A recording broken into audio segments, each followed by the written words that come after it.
तो अब भारत के हाथ लगने वाला है एक ऐसा ब्रह्मास्त्र जो न सिर्फ उसकी सुरक्षा को नई ताकत देगा बल्कि दुश्मनों के नापाक इरादों को एक झटके में नष्ट कर देगा। ये हथियार इतना खतरनाक होगा कि चीन और पाकिस्तान जैसे देशों जो कि हमेशा ही भारत की किसी न किसी तरह से टांग खींचते रहते हैं, उनके लिए एक नई चुनौती बनकर खड़ा होने वाला है। यहाँ तक कि वैज्ञानिक और रक्षा विशेषज्ञों के मुताबिक यह ब्रह्मास्त्र इतना ज्यादा ताकतवर होगा कि इसके सामने दुश्मन के पास केवल एक ही ऑप्शन होगा और वह है कि वे चुप्पी साध सकते हैं। कौन सा है यह ब्रह्मास्त्र और यह ब्रह्मास्त्र किन किन शक्तियां से लैस है, यह पूरी अपडेट आई है। जानते हैं आज की इस वीडियो में। लेकिन आगे बढ़ने से पहले भारत में आने वाली इस नई तकनीक के लिए कमेंट में जय हिंद जरूर लिखें और वीडियो को एक लाइक करके चैनल को सब्सक्राइब जरूर कर लीजिए, क्योंकि आपके लिए तो ये 1 सेकंड का काम है, लेकिन इससे हमारी काफी बड़ी मदद होती है। असल में भारत की नौसेना ने अपनी ताकत को और बढ़ाने के लिए एक बेहद रहस्यमय और एडवांस प्रोजेक्ट की शुरुआत की है, जिसका नाम है प्रोजेक्ट 75। इस प्रोजेक्ट के तहत 6 स्टेट ऑफ द आर्ट पनडुब्बियों को खरीदा जाएगा, जो एयर इंडिपेंडेंट प्रपल्शन यानी कि AIP तकनीक से लैस होगी। इसमें खास बात यह है कि ये फ्यूएल सेल तकनीक का इस्तेमाल करेंगी, जिससे इनकी क्षमता कई गुना बढ़ जाएगी, जिसके बाद यह पानी के भीतर और भी ज्यादा समय तक छुप सकती है और दुश्मन की नजर से बच पाती है। ये नई पनडुब्बियां भारतीय नौसेना के ताकत को कई गुना बढ़ा सकती है। लेकिन एक बड़ा सवाल है, क्या इस प्रोजेक्ट को समय रहते पूरा किया जा सकेगा या फिर समय की रेत में यह योजना भी खो जाएगी? तो आपको बता दे, भारतीय नौसेना अपने पनडुब्बी बेड़े को एक नई दिशा देने के लिए एक ऐतिहासिक और रणनीति कदम उठाने जा रही है, लेकिन यह कर पाना उतना आसान नहीं है। खास बात यह है कि प्रोजेक्ट 75 का उद्देश्य भारत की समुद्री ताकत को दोगुना करना है, लेकिन इसमें जो सबसे बड़ा चैलेंज है वह सही एयर इंडिपेंडेंट प्रपल्शन सिस्टम का चयन करना है। और देखा जाए तो अभी भी 2 प्रमुख दावेदार हैं, जहां जर्मनी की मरीन सिस्टम TKMS और स्पेन की नोवंटिया के बीच चयन किया जाना बाकी है। इस फैसले में तकनीकी मूल्यांकन, लागत और भारतीय नौसेना की रणनीति जरूरतों का समीकरण महत्वपूर्ण भूमिका निभा रहा है।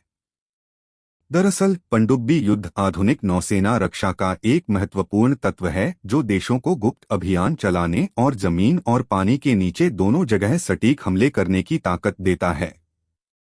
इसी तरह AIP पनडुब्बियों के आधुनिकीकरण के लिए महत्वपूर्ण है, क्योंकि यह उन्हें सतह पर आने या स्नेरकल का उपयोग किए बिना, साथ ही साथ बिना आवाज या बेहद कम आवाज लंबे समय तक पानी में रहने की ताकत देती है।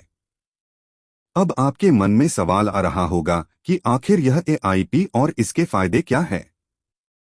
दरअसल समंदर की गहराइयों में छुपी एक अदृश्य, शक्तिशाली और खतरनाक ताकत, यह वह विशेषता है जो AIP इंडिपेंडेंट प्रपल्शन तकनीक से लैस पनडुब्बियों को देती है। जब यह पनडुब्बियों हाइड्रोजन और ऑक्सीजन से शक्ति प्राप्त करती है, तो यह उन्हें केवल एक शांत और अदृश्य दुश्मन ही नहीं बल्कि एक घातक हथियार बना देती है। पारंपरिक पनडुब्बियों के मुकाबले, जो अपनी ऊर्जा के लिए हर रोज सतह पर आती है, AIP तकनीक से लैस पनडुब्बियों महीनों तक पानी के नीचे रह सकती है, बिना एक बार भी सतह से मिले। इसका मतलब है कि दुश्मन के लिए इनकी लोकेशन का पता लगा पाना बेहद मुश्किल हो जाता है और भारतीय नौसेना की शक्ति को एक नई अदृश्य ताकत मिल जाती है। लेकिन क्या ये AIP तकनीक से लैस पनडुब्बियों की यह नई क्षमता भारत के समुद्री सामर्थ्य को उस स्तर पर पहुंचा पाएगी जहां दुश्मन के पास सिर्फ अनुमान लगाने के अलावा और कोई विकल्प ना हो? तो बताते चले, अगर समंदर की गहराई में छिपी किसी अदृश्य ताकत की कल्पना की जाए, तो वह वही पनडुब्बी होगी जो AIP एयर इंडिपेंडेंट प्रपल्शन तकनीक से लैस है। यह पनडुब्बियां न केवल शोर रहित और गुपचुप तरीके से अपने मिशन को अंजाम देती है, बल्कि दुश्मन तक पहुंचने से पहले उनका पता भी नहीं चलता। जैसे समुद्र की गहराई में छिपा एक साइलेंट शिकारी, जो बिना किसी आवाज के अपनी पूरी जानकारी इकट्ठा कर लेता है और टारगेट तक पहुंच जाता है। रिपोर्ट्स के मुताबिक यह पनडुब्बियों लगभग 50,000 घंटे तक बिना सतह पर आए पानी के अंदर रह सकती है, जो उन्हें समुद्र के विशाल विस्तार में एक अदृश्य और घातक ताकत बना देती है। खास बात यह है कि यह पनडुब्बियों ग्रीन एनर्जी पर आधारित होती है, जिससे वे न केवल शांत होती है बल्कि पर्यावरण के लिए भी कम हानिकारक होती है। और देखा जाए तो भारत की समुद्री ताकत को एक नई दिशा देने के लिए योजना 7051 ऐतिहासिक कदम साबित होने जा रही है। और जब यह परियोजना पूरी होगी तब भारतीय नौसेना के पास 6 डीजल इलेक्ट्रिक, 6 एआईपी संचालित और 6 परमाणु हमला करने वाली पनडुब्बियां होंगी। यानी समंदर की गहराई में एक जबरदस्त शक्ति का साम्राज्य तैयार होगा। वर्तमान में भारत के पास 17 डीजल से चलने वाली हमलावर पनडुब्बियां और सिर्फ एक परमाणु पनडुब्बी है। लेकिन इस परियोजना के तहत भारत न केवल अपनी मौजूदा ताकत को बढ़ाएगा बल्कि समुद्र की रणनीति स्थिति में भी एक नई भूमिका अदा करेगा। लेकिन सवाल यह है कि किस देश के पास कितनी पनडुब्बियां हैं, तो समंदर की गहराई में छुपी ताकत को लेकर दुनिया में एक अलग ही दिलचस्प खेल चल रहा है, जहां रूस, अमेरिका और चीन जैसे देश पनडुब्बियों की शक्तिशाली महाशक्ति बन चुके हैं। जहां रूस के पास 65, अमेरिका के पास 64 और चीन के पास 60 पनडुब्बियां हैं। भारत जो समुद्र के क्षेत्र में अपनी ताकत बढ़ाने के लिए हर कदम उठा रहा है, कुल 18 पनडुब्बियों के साथ 8वें स्थान पर है। वहीं पाकिस्तान जो समुद्र के छुपे हुए खतरों से निपटने के लिए संघर्षरत है, केवल 5 बड़ी और 3 छोटी डीजल पनडुब्बियों तक सीमित है। सबसे बड़ी चौंकाने वाली बात यह है कि पाकिस्तान के पास एआईपी तकनीक से लैस पनडुब्बियां नहीं हैं, जो उसे भारतीय नौसेना के मुकाबले कमजोर बनाती है।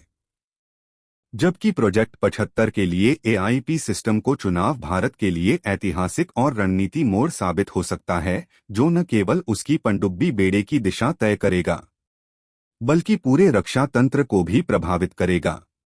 गौर करने वाली बात यह है कि यहाँ पर भारत के पास 2 प्रमुख विकल्प है, जर्मन एआईपी और स्पेनिश बायोएथेनॉल आधारित प्रणाली।